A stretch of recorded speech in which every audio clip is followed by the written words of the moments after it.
वही बात दोबारा बार बार कहना, हक मारी मत मारी, ये लगातार बीजेपी का काम करने का तरीका है। सदन में बिना चर्चा के इतना बड़ा फैसला हो गया सदन में। कोई नया परिवर्तन होने जा रहा है इनकम टैक्स बिल में। नोटबंदी हम लोगों ने देखी, जीएसटी हम लोगों ने देखी, अमेरिका से टैरिफ लग रहा है हम देख रहे हैं, हमारा पूरा कारोबार व्यापार चीन पर निर्भर हो गया। तो हम कहाँ जा रहे हैं देश को लेकर के? कैसे अमृत काल में विकसित भारत बनेगा, ये बड़े सवाल हैं। अब वैसे किरण रिजिजू जी अकेले ही फुटबॉल खेलते हैं, हम लोगों को भी बुलाना चाहिए था, हम लोग भी साथ खेलते फुटबॉल। और इस सरकार का नोटबंदी भी हम लोगों ने देखा, और नोटबंदी पे ये आश्वासन दिया कि काला धन खत्म हो जाएगा और आतंकवाद खत्म हो जाएगा। दोनों चीज हम लोग देख रहे हैं। जीएसटी कानून ला करके सरकार ने ये बताया कि इससे सरलीकरण होगा, व्यापार बढ़ेगा, कारोबार बढ़ेगा। लेकिन जीएसटी मल्टीनेशनल कंपनियों के फेवर करने के लिए लाया गया था, और उसका परिणाम ये हुआ कि सबसे ज़्यादा संशोधन करना पड़ रहा है। आज इनकम टैक्स बिल पास हुआ है, क्या पास किया है, उसका क्या असर पड़ेगा कारोबार पर। विदेश नीति इनकी, टैरिफ के बाद टैरिफ, और तमाम तरह की चीज़ें अब सामने आ रही हैं।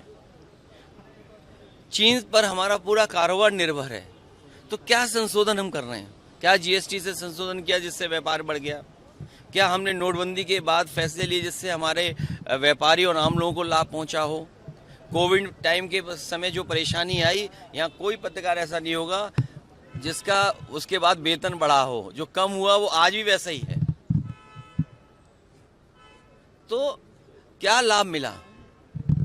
और टैरिफ के बाद टैरिफ, और पूरा चीन पे निर्भर कर रहे हैं हम लोग कारोबार। सोचिए तो, मेक इंडिया क्या है, विकसित भारत क्या है, अमृतकाल क्या है, डिजिटल इंडिया क्या है? तो एक बार फिर सोचना पड़ेगा। और उनकी विचारधारा वाले लोग क्या कह रहे हैं कि सबसे महत्वपूर्ण चीजें हैं शिक्षा और स्वास्थ्य। उत्तर प्रदेश चले जाइए, शिक्षा के लिए जो स्कूल खुले थे वो पाठशालाएं बंद हो रही हैं।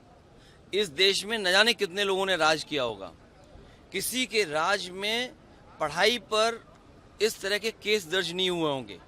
अंग्रेजों ने भी शायद मुकदमे नहीं लिखाए होंगे पढ़ाई को लेकर के, लेकिन बीजेपी की सरकार में पढ़ाई को लेकर के आप अगर पढ़ाना चाहते हो तो मुकदमे दर्ज हो रहे हैं। कोई कल्पना कर सकता है 20,000 से ज़्यादा प्राइमरी स्कूल बंद हो जाएं, वो गरीब बच्चों के लिए?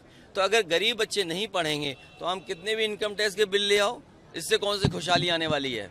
और आय दोगुनी वाली बात जो कही थी, वो कहाँ है आय दोगुनी? देखिए, ये बीजेपी ट्रेंड लोग हैं, बीजेपी के लोग हैं ये ट्रेंड लोग। वो समाज बटे, नफरत फैले, दूरियां बढ़े, तभी राजनीति में वो कामयाब होंगे।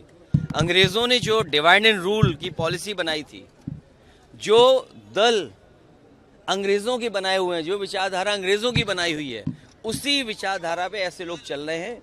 वो नफरत पसंद करते हैं, दूरियां लाना चाहते हैं समाज के अंदर। और केवल फतेहपुर नहीं, फतेहपुर में पहली बार नहीं हो रहा है। फतेहपुर में एक नौजवान की भी जान ली, जिन्होंने घटना की, कितने दबाव के बाद कार्रवाई हुई है वहां पर। इससे पहले भी कि नक्शा पास नहीं है या कोई इलीगल कंस्ट्रक्शन हो गया है, उस पर एक मस्जिद गिरा दी गई, हेरिटेज मस्जिद। तो ये सरकार का काम करने का तरीका है। जब ये फंस जाते हैं आय दोगुनी पर, जब फंस जाते हैं ये भ्रष्टाचार पर, जब ये फंस जाते हैं कानून व्यवस्था पर, जब इनसे सवाल पूछो कि 20,000 विद्यालय बंद हो गए, सोचिए पाठशालाएं बंद होगी 20,000 का मतलब क्या हुआ? नाकामी किसकी है? और एफआईआर किस पे लिख रहे हैं? जो लोग पढ़ा रहे हैं उन पर। जो अंग्रेज जैसे काम करते थे वैसे ही भारतीय जनता पार्टी काम कर रही है। उसी का परिणाम ये है कि जानबूझ करके लोगों को नफरत फैलाने के लिए भेज रहे हैं। इनके खिलाफ कार्रवाई हो, संविधान ये मानते नहीं, लेकिन उसके बाद भी हमें उम्मीद है कि कानूनी कार्रवाई ऐसे लोगों के खिलाफ होगी। ऐसे ही खबरों के लिए सुदामा न्यूज को लाइक और फॉलो करना ना भूलें।